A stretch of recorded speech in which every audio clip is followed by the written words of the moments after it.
Everyone should understand something about a deed. We talk about getting a deed all the time.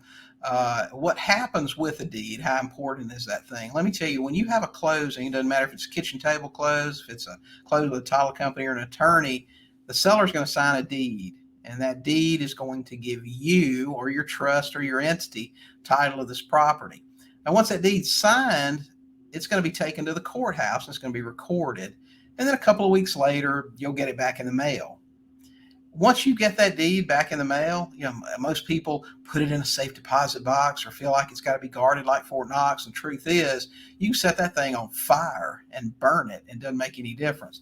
Once that thing's recorded at the courthouse, that's all that matters. It doesn't matter what happens to that deed after the fact. So it's not like a car title where you actually have to have that thing physically. This thing is recorded at the courthouse, and once that thing's on public record, you can throw that deed in the garbage. It is worthless as far as a piece of paper that you have to have for anything.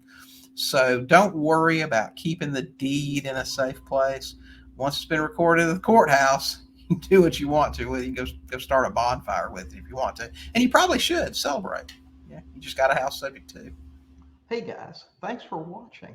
While you're here, don't forget to hit the subscribe button and check out these other great videos and podcast episodes.